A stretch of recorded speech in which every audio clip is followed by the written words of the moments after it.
Araw-araw na pagbasa ng Biblia, araw 86. Lumang Tipan, Numbers 22:21-41, Numbers 23:1-26. Kinaumagahan tumayo si Balaam, nilagyan niya ng upuan ang kanyang asno at sumama sa mga pinuno ng Moab. Ngunit dahil sumama siya, ang galit ni Yahweh ay sumiklab. Inilagay ng anghel ni Yahweh ang kanyang sarili sa daanan bilang isang taong hadlang kay Balaam, na nakasakay sa kanyang asno.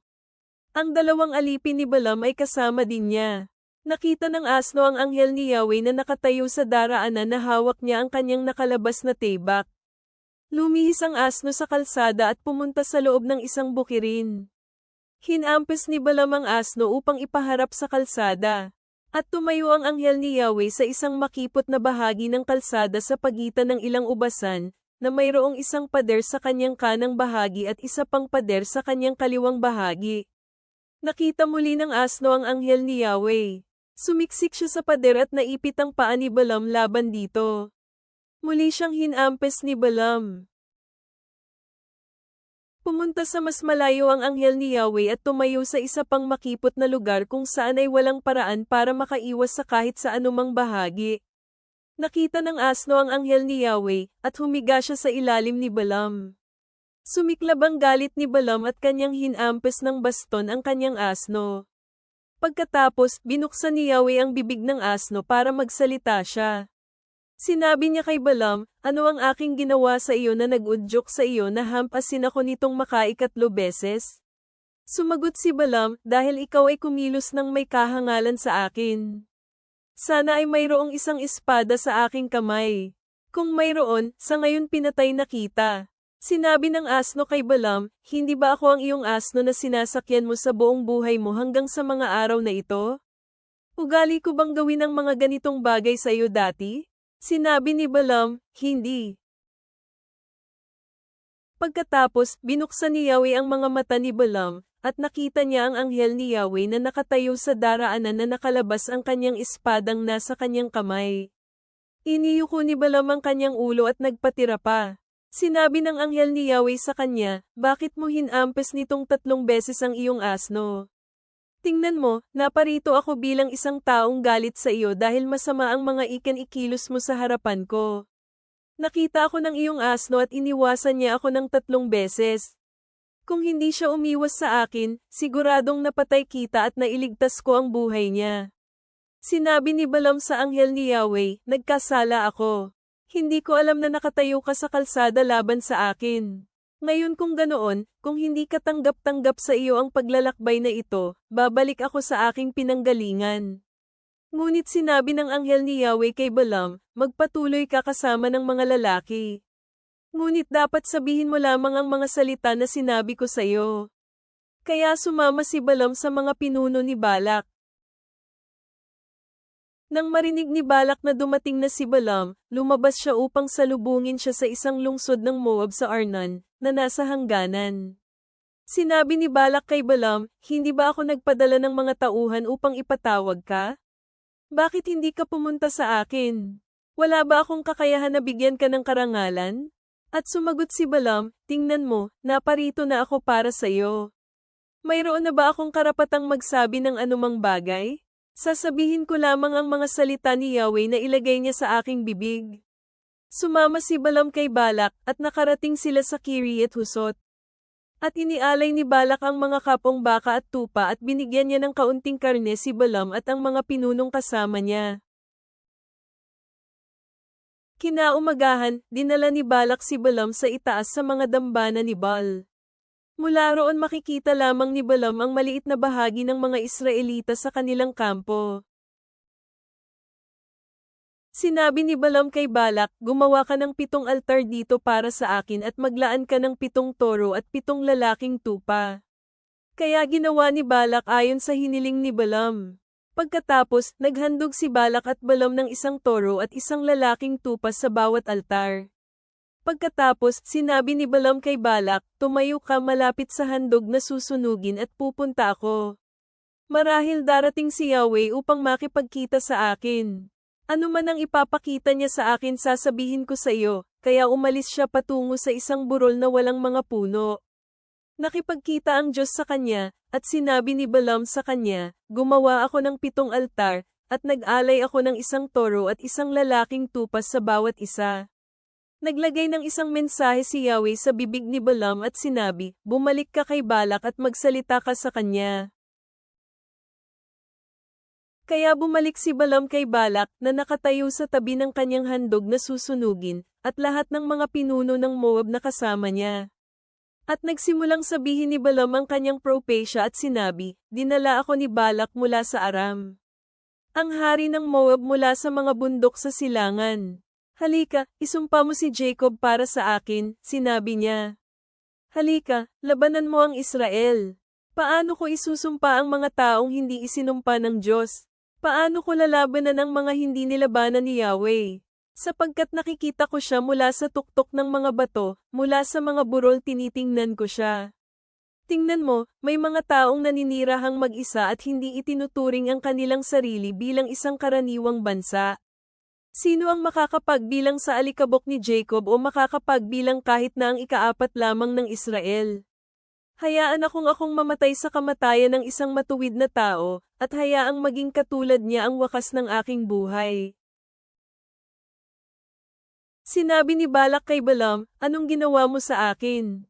Dinala kita upang isumpa ang aking mga kalaban, ngunit tingnan mo, pinagpala mo sila. Sumagot si Balaam at sinabi, hindi ba dapat akong maging maingat na sabihin lamang kung ano ang inilagay ni Yahweh sa aking bibig? Kaya sinabi ni Balak sa kanya, pakiusap sumama ka sa akin sa isang lugar kung saan makikita mo sila. Makikita mo lamang ang pinakamalapit sa kanila, hindi silang lahat. Doon isusumpa mo sila para sa akin.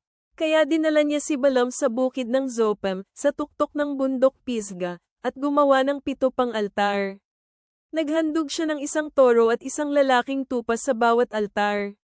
Pagkatapos, sinabi ni Balaam kay Balak, tumayo ka rito sa tabi ng iyong handog na susunugin, habang nakikipagkita ako kay Yahweh doon. Kaya nakipagkita si Yahweh kay Balaam at inilagay ang isang mensahe sa kanyang bibig. Sinabi niya, bumalik ka kay Balak at ibigay mo sa kanya ang aking mensahe.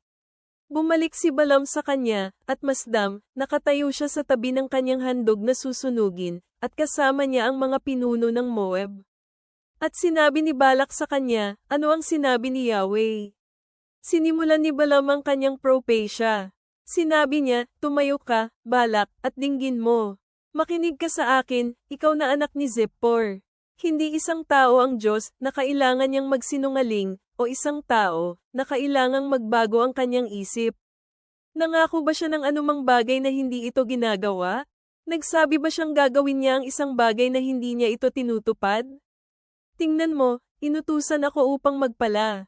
Binigyan ako ng Diyos ng isang biyaya, at hindi ko kayang balikterin ito. Wala siyang nakikitang paghihirap kay Jacob o kaguluhan sa Israel. Kasama nila si Yahweh na kanilang Diyos, at sumisigaw sapagkat kasama nila ang kanilang hari. Inilabas sila ng Diyos mula sa Ehipto nang may lakas katulad ng isang mabangis na kapong baka. Walang kulam ang tatalab laban kay Jacob, at walang panghuhula ang makakapinsala sa Israel. Sa halip, dapat itong sabihin tungkol kay Jacob at kay Israel, tingnan mo kung ano ang ginawa ng Diyos. Tingnan mo, tumayo ang mga tao katulad ng isang babaeng leon, gaya ng isang liyong lumabas at sumalakay. Hindi siya hamihiga hanggang sa makain niya ang kanyang biktima at inumin ang dugo ng kanyang napatay. Pagkatapos sinabi ni Balak kay Balaam, huwag mo silang isumpa o pagpalain. Ngunit sumagot si Balaam at sinabi kay Balak, hindi ko ba sinabi sa iyo na dapat kong sabihin ang lahat ng sinabi ni Yahweh na sasabihin ko? Bagong tipan. Luke 37 minuto pasado alas 6:49, Luke 7:1-10. Huwag humatol at hindi kayo hahatulan. Huwag magparusa at hindi kayo parurusahan. Patawarin ninyo ang iba at kayo ay patatawarin. Magbigay sa iba at ito ay maibibigay sa inyo. Labis-labis na halaga, siksik, leglig at umaapaw, ang ibubuhos sa inyong kandangan. Sapagkat kung anumang batayan ng panukat ang inyong ginamit sa pagsukat, iyon din ang gagamiting batayan ng panukat para sa iyo. At sinabi rin niya sa kanila ang isang talinghaga. Maaari bang gabayan ng isang bulag ang kapwa bulag? Kung gagawin niya ito, kapwa sila mahuhulog sa hukay, hindi ba? Ang isang alagad ay hindi higit kaysa sa kanyang guro, ngunit ang bawat isa na ganap na sinanay ay magiging kagaya ng kanyang guro. At bakit mo tinitingnan ang maliit na piraso ng dayami sa mata ng iyong kapatid ngunit hindi mo napapansin ang troso sa iyong sariling mata? Paano mo masasabi sa iyong kapatid, "Kapatid, hayaan mong tanggalin ko ang maliit na dayami na nasa iyong mata," kung ikaw mismo ay hindi nakikita ang troso sa iyong sariling mata? Ikaw na mapagkunwari, tanggalin mo muna ang troso sa iyong mata, at nang sa gayon ay malinaw kang makakakita para alisin ang piraso ng dayami sa mata ng iyong kapatid. Sapagkat walang mabuting puno ang namumunga ng bulok na bunga, ni walang bulok na puno ang namumunga ng mabuting bunga. Sapagkat ang bawat puno ay nakikilala sa uri ng kanyang bunga. Sapagkat ang mga tao ay hindi umaani ng igos sa matinik na damo, ni hindi sila umaani ng ubas sa matinik na baging. Inilalabas ng mabuting tao ang kabutihan na nagmumula sa kayamanan ng kanyang puso, at inilalabas ng masamang tao ang masama mula sa masamang kayamanan ng kanyang puso.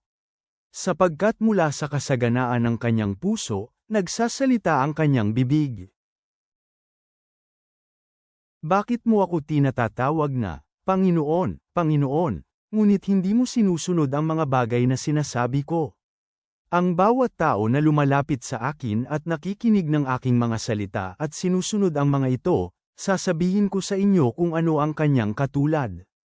Siya ay tulad ng isang tao na nagtatayo ng bahay, na hamukay ng malalim sa lupa at itinayo ang pundasyon ng bahay sa matatag na bato.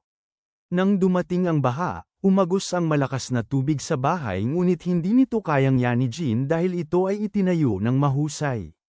Ngunit ang tao na nakikinig sa aking mga salita at hindi ito sinusunod, siya ay tulad ng isang tao na nagtayo ng bahay sa ibabaw ng lupa na walang pundasyon. Nang umagos ang malakas na tubig sa bahay, agad-agad itong gumuho at ganap ang pagkasira ng bahay na iyon. Pagkatapos ng lahat ng mga bagay na sinabi ni Jesus sa mga taong nakikinig, pumunta siya sa Capernaum. Isang alipin ng centurion, na mahalaga sa kanya ang may malubhang sakit at nasa bingit na ng kamatayan. Ngunit nang mabalitaan ang tungkol kay Jesus, nagsugo ang centurion sa kanya ng mga nakatatanda ng mga Hudyo upang pakiusapan siya na pumunta at iligtas sa kamatayan ang kanyang alipin. Nang malapit na sila kay Jesus, taimtim silang nakiusap sa kanya, na nagsasabi, "Karapat-dapat na gawin mo ito sa kanya. Dahil mahal niya ang aming bansa, at isa siya sa nagtayo ng sinagoga para sa amin." Kaya si Jesus ay nagpatuloy sa kanyang lakad kasama nila.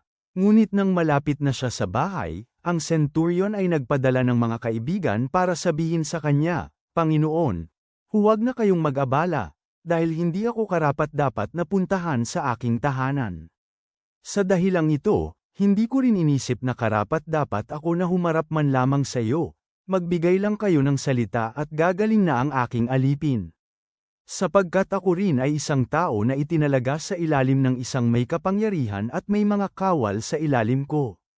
Kapag sinabi ko sa isa, pumunta ka, pupunta siya roon, at sa isa naman, halika, at lumalapit siya, at sa aking alipin, gawin mo ito, ginagawa niya ito."